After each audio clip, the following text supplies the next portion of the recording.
देखो, आज हम लोग स्टार्ट करेंगे अक्षों का रूपांतरण। ठीक है, ट्रांसफॉर्मेशन ऑफ एक्सिस। अक्षों को कैसे रूपांतरित किया जाएगा इसी को आज हम लोग जानेंगे।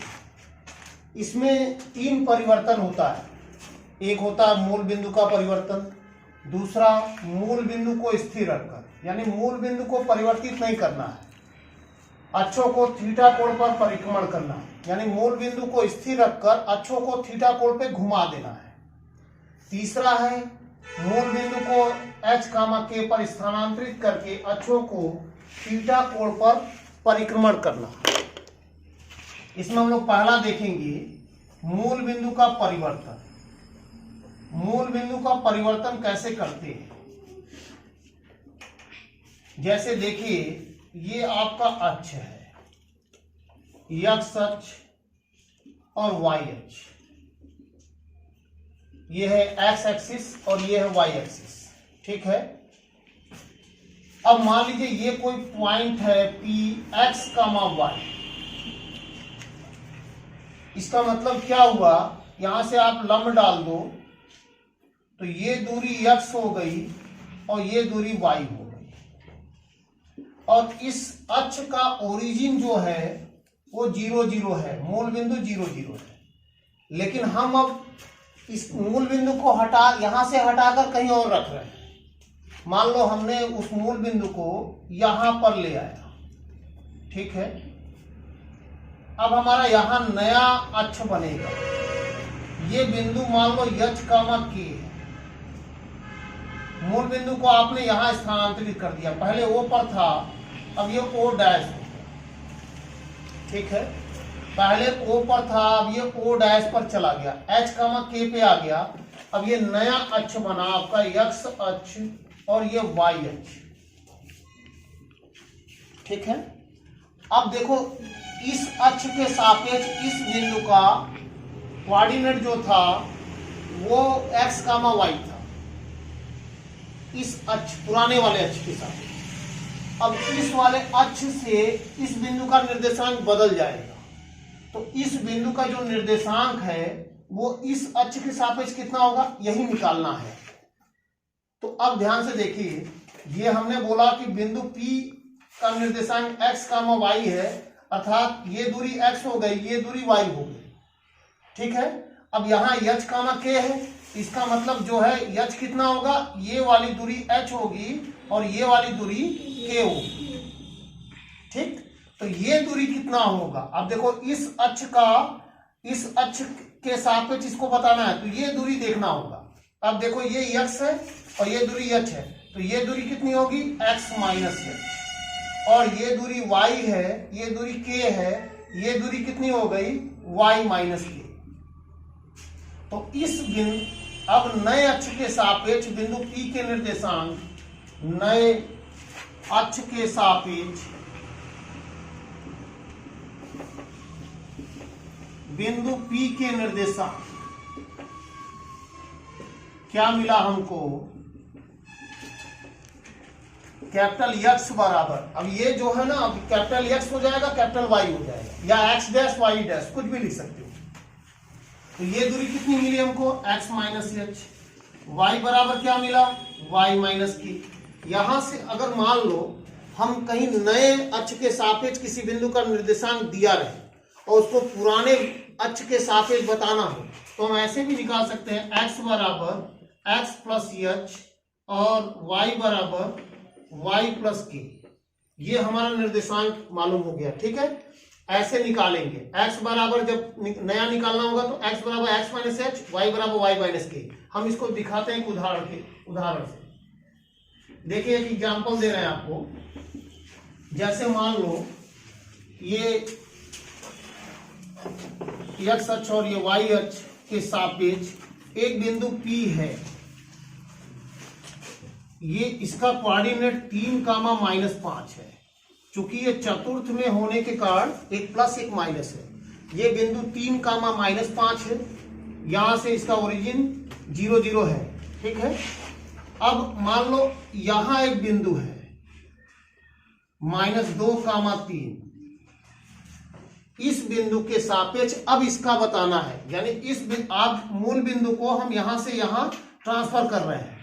एक नया अक्ष हमारा यहां बना, ये हो गया कैपिटल एक्स, ये हो गया कैपिटल वाई। अब देखो ये यहां ओरिजिन आपका -2,3 पे है, यही क्या हो गया h, k हो गया, और ये हमारा क्या बना x, y बना, पुराना है यही देख लो, और ये जो है hk हो गया। तो अब हम लोग जो है इस फार्मूले में रखेंगे, अपने आप मालूम हो जाएगा कि नए अक्ष के सापेक्ष बिंदु P के निर्देशांक क्या होंगे, यानी बिंदु P का नया निर्देशांक अब मिलेगा आपका। तो नए अक्ष के सापेक्ष बिंदु P के निर्देशांक,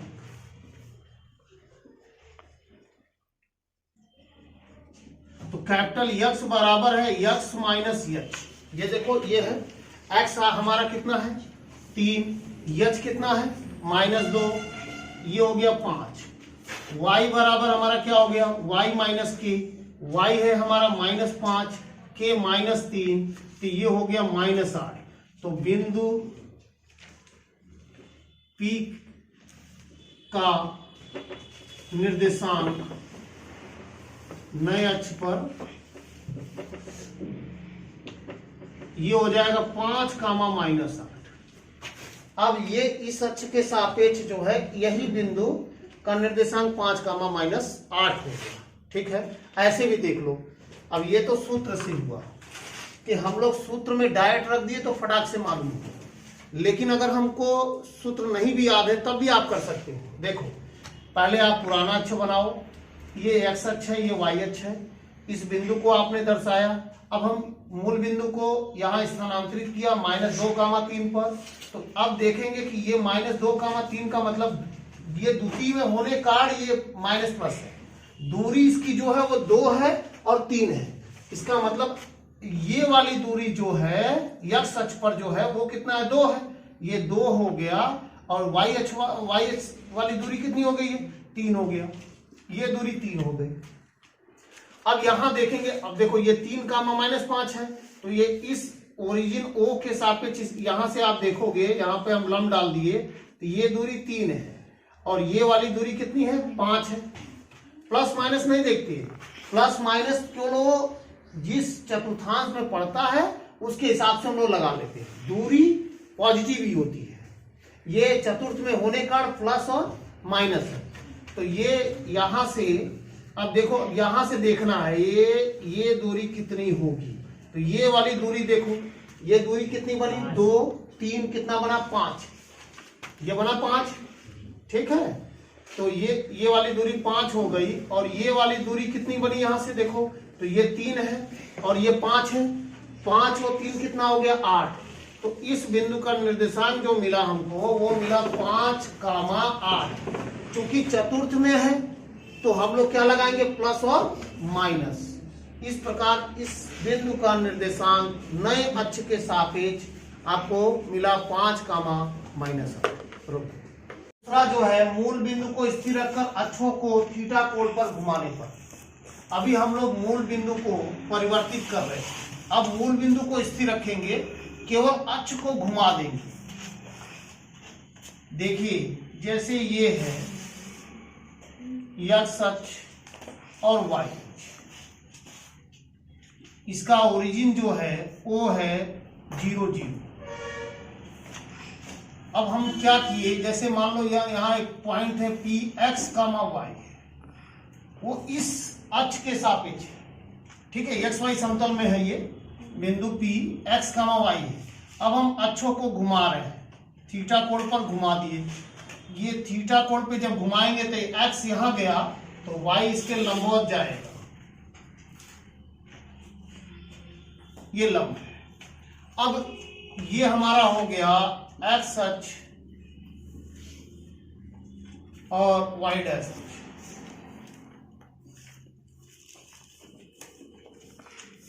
अब इस अक्ष के सापेक्ष इसका निर्देशांक बदल जाएगा, तो हम लोगों को निकालना है इस अक्ष के सापेक्ष इस बिंदु P के निर्देशांक। तो फिर वही काम करेंगे हम लोग, यहां से इस पे लंब डालो। अब ये जो हो दूरी है ये एक्स डैश है, ये वाली दूरी, और ये वाली दूरी जो है वो वाई डैश है। ठीक, नए अक्ष के सापेक्ष लिखा। और ये जो एक्स कामा वाई है यहां से भी हम लोग इस पे लंब डालेंगे।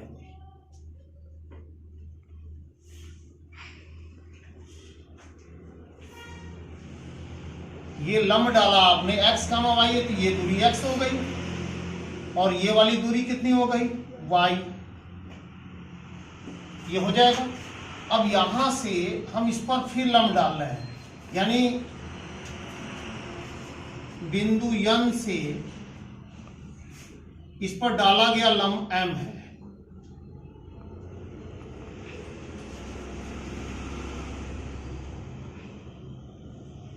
ठीक, ये यहां भी आपने लंब डाला।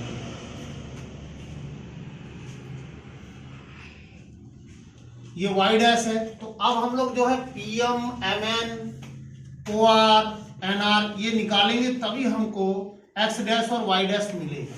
कैसे मिलेगा उसको देखिए। सबसे पहले हम लोग इस त्रिभुज में चल रहे हैं, त्रिभुज पी एम एन में, समकोण त्रिभुज पी एम एन में पी एम बटे पी एन। अब यहां देखिए, पहले ये देखना होगा कि ये कोण कितना होगा। तो देखो इस त्रिभुज में आओ, ये वाला देखो, ये वाला कोण इस कोण के बराबर है। ये 90 अंश है, ये भी ये लंब था 90 अंश है।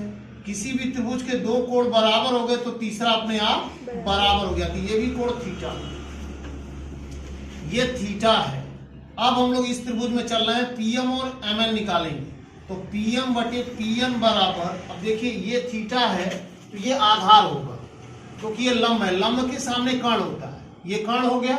और जो जिस रेखा के साथ कोण बना होता है वो आधार होता है, तो पीएम जो है वो आधार है। तो पीएम बटे पीएन बराबर क्या होगा, कॉस थीटा। अब हम लोग निकाले पीएम बटे पीएन, हमारा कितना है, वाई डैश, ये लिखा वाई डैश कॉस थीटा। तो पीएम बराबर हमको मिला वाई डैश कॉस थीटा। अब हम लोग इसी त्रिभुज में फिर चल रहे हैं, यमएन बटे पीएन। अब देखिए ये लंब है, लंब बटे कर्ण, तो क्या हो जाएगा, साइन थीटा। यमएन बटे पीएन, पीएन हमारा वाई डैश है, ये हो गया साइन थीटा। तो यमएन बराबर वाई डैश साइन थीटा। यहां से हम पीएम और एमएन निकाल लीजिए। ठीक, अब इस त्रिभुज में आओ, समकोण त्रिभुज एन आर ओ, समकोण त्रिभुज एन आर ओ में, इसमें हम लोग ये ओ आर निकालेंगे, एन आर निकालेंगे। तो ओ आर बटे ओ एन, ओ आर बटे ओ एन, फिर देखिए आधार बटे कर्ण, क्या हो गया, कॉस थीटा। तो ओ आर बटे एक्स डैश, ये हो गया कॉस थीटा, ओ आर बराबर एक्स डैश कॉस थीटा। अब हम लोग लिखेंगे एन आर बटे ओ एन, फिर लंब बटे कर्ण साइन थीटा, एन आर बटे एक्स डैश साइन थीटा। तो ये हो गया एन आर बराबर एक्स डैश साइन थीटा। ऐसे भी आप लोग को कंपोनेंट निकालने आता है। एक्स डैश है तो सीधे ये वाला आधार मिल रहा है, तो एक्स डैश कॉस थीटा ये हो गया, और एक्स डैश साइन थीटा ये हो गया। उसी प्रकार ये वाई डैश है तो इसका कंपोनेंट इस दिशा और इस दिशा में निकाल लो। वाई डैश है तो ये वाला हो जाएगा वाई डैश कॉस थीटा, ये हो जाएगा वाई डैश साइन थीटा। यहाँ देखिए ये मिला आपको वाई डैश कॉस थीटा, और ये मिला आपको वाई डैश साइन थीटा, और यहां से आपको मिला एक्स डैश कॉस थीटा, और ये मिला एक्स डैश साइन थीटा। अब हम लोग पी क्यू को लिख रहे हैं, ओ आर को, पहले हम लोग एक्स को निकालते हैं। तो ओ आर बराबर, ओ आर बराबर हम क्या लिखेंगे, O Q plus Q R. अब ओ आर, ओ क्यू हमारा जो है ये एक्स है, क्यू आर जो है वो एम एन के बराबर है।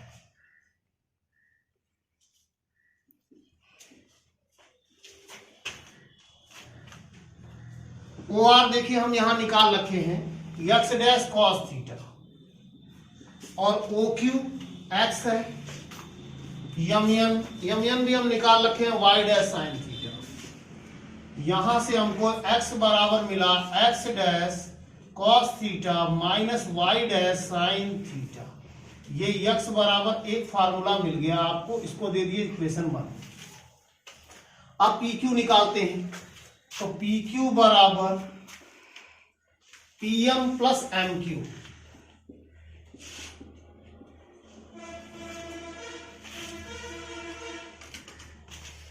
PQ बराबर PM प्लस MQ। अब यहां देखना है PM और MQ जो है वो NR, देखिए MQ NR के बराबर है। अब PQ कितना है हमारा, ये हम कहीं निकाले हैं। PQ जो है ये दूरी y है, और PM हमने निकाल रखा है y डैश कॉस थीटा, और NR कहाँ है, x डैश साइन थीटा। तो आपको ये मिल गया y बराबर। ठीक, अब x को हम लोग इस प्रकार से चेंज कर लेंगे, x dash cos theta minus y dash sine theta, y बराबर y dash cos theta plus x dash sine theta. तो इसको याद कैसे करते हैं, एक याद कर लो आप, x बराबर x dash cos theta minus y dash sine theta. इसका इंटीग्रेशन करोगे तो ये मिल जाएगा इसका, क्योंकि कॉस का इंटीग्रेशन जो है वो साइन होता है। x वाले को पहले अगर हम लोग लिख ले या करके, y बराबर x dash sine theta plus y dash cos theta. तो आप देख लो कॉस का इंटीग्रेशन क्या होता है, साइन प्लस साइन, और साइन का इंटीग्रेशन माइनस कॉस होता है। तो माइनस और माइनस क्या हो गया, प्लस। ये मिल गया हमको। अब ये तो हम पुराने से नए में परिवर्तित कर दिए, लेकिन कभी कभी क्या होता है, सवाल में अक्षों को थीटा कोण पे घुमाएगा और नया बिंदु दे देगा, नए अक्ष के सापेक्ष बिंदु का निर्देशांक देगा, और पुराने अक्ष के सापेक्ष उस बिंदु का निर्देशांक पूछेगा। तब आपको x डैश और y डैश बराबर हमको निकालना है। तो हम क्या करेंगे, देखिए इन दोनों को हल करते हैं। इसमें अगर हम लोग cos का गुणा कर देते हैं, समीकरण 1 में cos थीटा का गुणा करने पर तथा 2 में sin थीटा का गुणा करने पर, अब गुणा करोगे तो देखो ये क्या हो जाएगा, x cos theta plus x dash cos square theta minus y dash sine theta cos theta, और यहां से हो जाएगा y साइन थीटा बराबर x dash sign square theta plus y dash sine theta into cos theta. अब यहां देखिए ये कैंसिल हो गया, ये हो गया x cos theta plus y sine theta बराबर x dash common cos square theta plus sign square theta. अब x डैश बराबर हो जाएगा x cos theta plus y sine theta. एक आपको ये मिल गया, ठीक है। अब हम लोग y डैश निकालते हैं, तो y डैश बराबर क्या होगा, तो अब क्या करो, समीकरण 1 में पुनः समीकरण 1 में साइन थीटा तथा 2 में कॉस थीटा का गुणा करने पर, अगर हम लोग गुणा कर रहे हैं तब क्या होगा,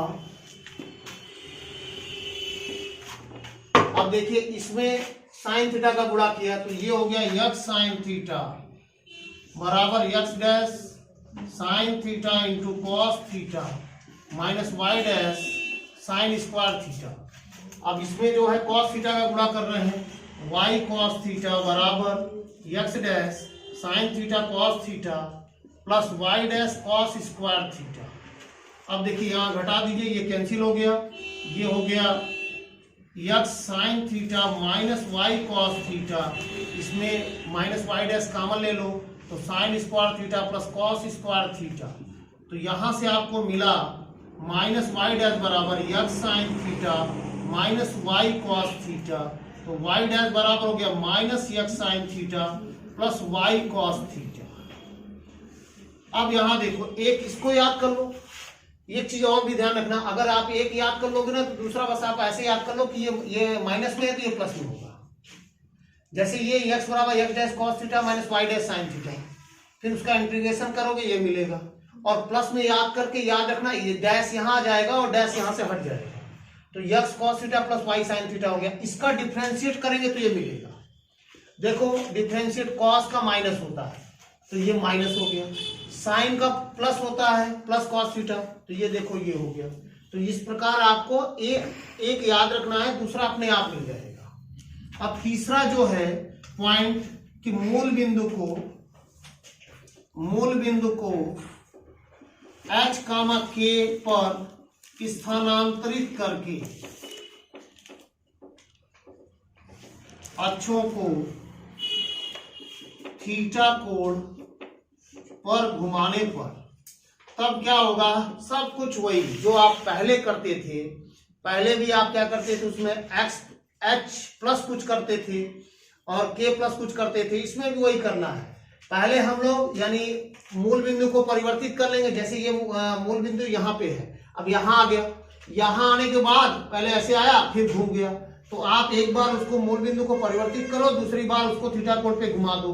और डायरेक्ट करना है तो सीधे सीधे आप फार्मूला लगाओगे, x बराबर h plus x dash cos theta minus y dash sine theta और y बराबर k, यहां से देखो जो ये फार्मूला है, x dash sine theta plus y dash cos theta, बस यही है अक्षों का रूपांतर।